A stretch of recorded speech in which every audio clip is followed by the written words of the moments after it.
Ouverture aujourd'hui à Abidjan de la conférence internationale sur l'émergence en Afrique.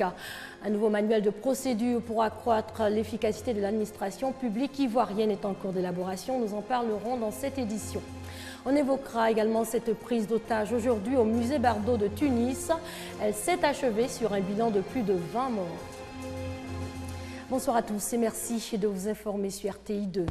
Tout d'abord en images, cette conférence internationale sur l'émergence en Afrique, elle s'est ouverte aujourd'hui à Abidjan, aux côtés du président Alassane Ouattara, le président sénégalais Macky Sall et l'ancien président sud-africain Thabo Mbeki.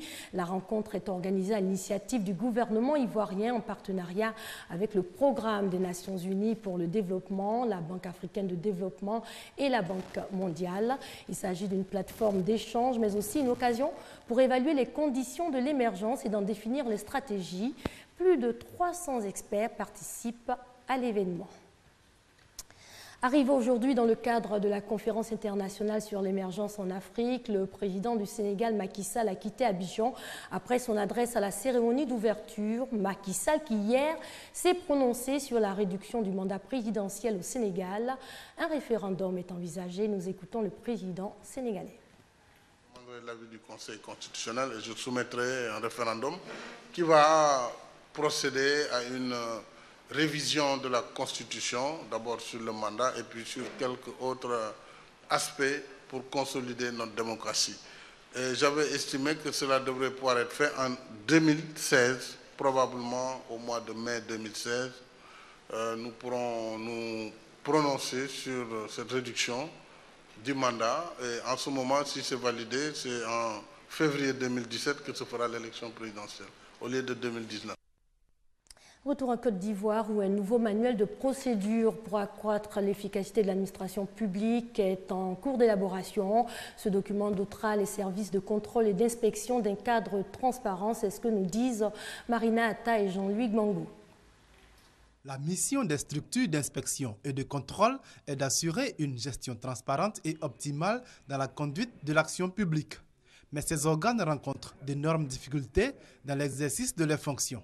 Le manque de coordination des activités des différentes structures de contrôle, ce qui parfois cause quelquefois des chevauchements ou même des doublons dans la réalisation des missions. Les normes de contrôle qui sont utilisées par les uns ne sont pas forcément les mêmes qui sont adoptées par les autres. En vue de lever ces contraintes, un nouveau manuel de procédure des services de contrôle et d'inspection est en cours d'élaboration. Cet outil sera non seulement utile à la formation des nouveaux agents, mais aussi à l'uniformisation du travail de contrôle et d'inspection.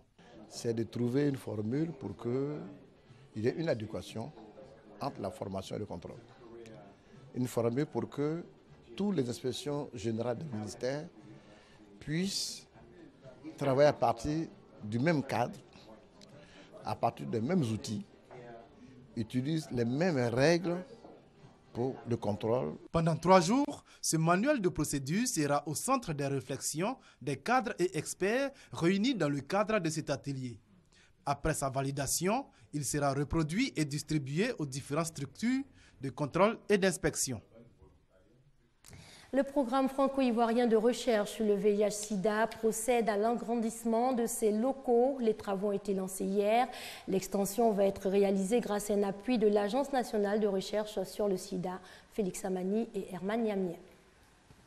Voici le bâtiment qui va bientôt renforcer les locaux du programme franco-ivoirien de la recherche sur le VIH-Sida et les maladies associées PASSI.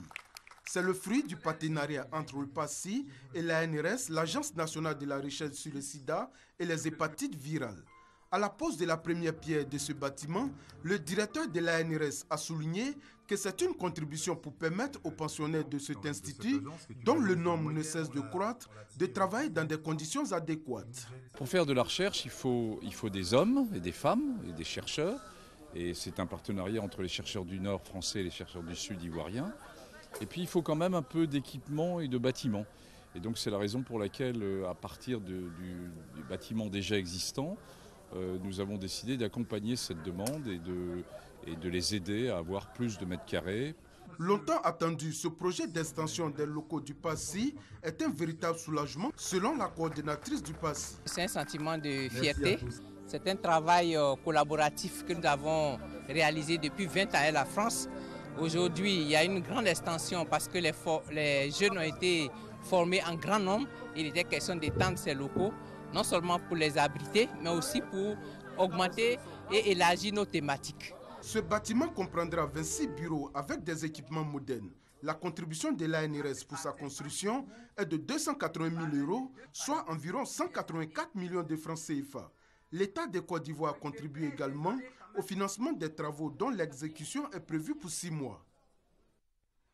Les prothèses mammaires pourraient être interdites en France. En effet, une nouvelle maladie liée au port de ces prothèses aurait été identifiée par des experts. 18 cas recensés en France et 173 au niveau mondial. Dans un premier temps, tout demandeur d'implant mammaire doit obligatoirement être averti de ce nouveau risque. Découverte d'une nouvelle maladie liée aux prothèses mammaires, le lymphome anaplastique à grandes cellules. 5 ans après l'affaire PIP, les autorités sanitaires alertent sur une tumeur identifiée uniquement chez les porteurs d'implants.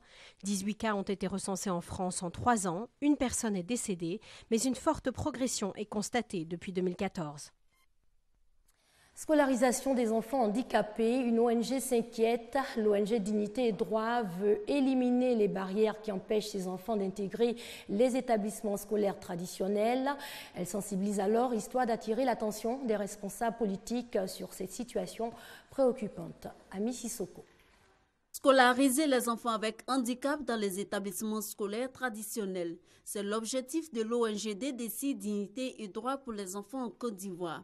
Pour sensibiliser parents, décideurs et enseignants, une journée est pensée. Tirons la sonnette. Une initiative de la fondation hollandaise Liliane en faveur des enfants. Lecture des manifestes et beaucoup de bruit pour attirer l'attention des populations en vue d'éliminer les barrières empêchant les enfants handicapés d'aller à l'école. Le deuxième objectif du millénaire pour le développement dit que l'éducation doit être accessible à tous les enfants, au moins l'éducation primaire. Tirer la sonnette, pourquoi? Parce qu'effectivement, on est en 2015 et il y a encore des enfants qui se retrouvent sans éducation du fait de leur handicap. Ça veut dire qu'il y a problème. On a mis ces objectifs et puis on n'a pas fait attention à ça pour essayer d'augmenter le taux de participation et de fréquentation des écoles, des établissements publics et privés pour les enfants en situation de handicap. À la préoccupation de l'ONG DDC, l'adaptation des enseignants et du matériel pédagogique aux besoins de ces enfants pourrait être une solution selon les spécialistes. Les structures sont prêtes à recevoir ces enfants handicapés. Seulement, le problème, c'est au niveau du personnel d'encadrement. Nous souhaiterons que le ministère puisse recruter du personnel et les formes pour pouvoir encadrer ces enfants handicapés. Pour l'ONG Dignité et Droit pour les enfants en Côte d'Ivoire, inclure les enfants avec handicap dans le système de l'enseignement ordinaire est essentiel pour leur épanouissement.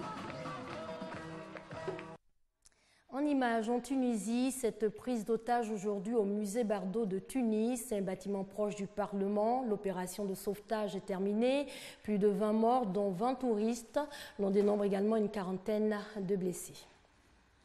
Législative en Israël, contre toute attente, le Likoud arrache 30 sièges. Les tractations sont en cours pour la formation du prochain gouvernement. Après son triomphe, le Premier ministre israélien sortant, Benjamin Netanyahou, a promis sécurité et prospérité aux Israéliens.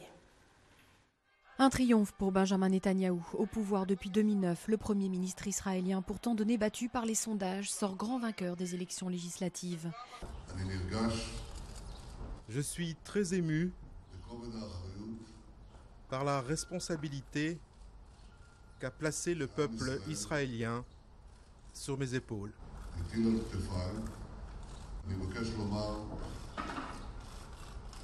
Je tiens à dire que je ferai tout mon possible pour assurer prospérité et sécurité à tous les citoyens d'Israël et si Dieu le veut, nous réussirons. Son adversaire travailliste Isaac Herzog a reconnu sa victoire en lui souhaitant bonne chance. La direction palestinienne a estimé qu'Israël avait choisi la voie de l'occupation et non celle de la négociation. On évoque à présent ces heurts en Allemagne entre des manifestants et la police. Ils étaient plusieurs milliers à protester contre la politique de la Banque centrale européenne. L'institution procédait à l'inauguration de son nouveau siège à Francfort. L'inauguration du nouveau siège de la BCE marquée par de violentes manifestations. Plusieurs milliers d'opposants à la politique de l'institution s'étaient réunis à Francfort à l'appel d'un collectif anticapitaliste. Des dizaines de policiers ont été légèrement blessés et des voitures incendiées. Direction le Pacifique, précisément au Vanuatu, 5 jours après le passage du cyclone Pam dans l'archipel. Un premier bilan fait état de 24 morts et des dégâts matériels colossaux. La tempête a tout détruit. Après le passage dévastateur du cyclone Pam, les îles du Vanuatu attendent l'arrivée de l'aide humanitaire.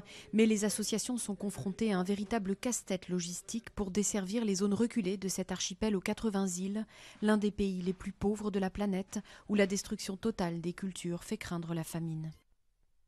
En Pologne, on s'intéresse à ce programme unique de réinsertion sociale au sein des prisons. Derrière les barreaux des détenus, ça donne à la peinture. Des heures et des heures de patience et d'application pour peindre une icône. Mais du temps, elles en ont. Ces détenus de la prison de Białystok dans l'est de la Pologne ont participé pour la première fois à un atelier d'iconographie en décembre. Comme Malgorzata, condamnée à 24 ans de prison. Je n'ai jamais su peindre. Ça n'a jamais été ma tasse de thé. Et là, je commence à faire des progrès, je le vois moi-même, je suis assez contente de ce que je fais.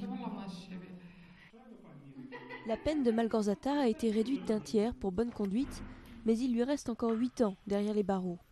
Ce programme de réinsertion sociale est l'occasion pour les détenus d'apprendre un métier, mais aussi de reprendre confiance en elles et d'explorer leur spiritualité à travers l'histoire des icônes.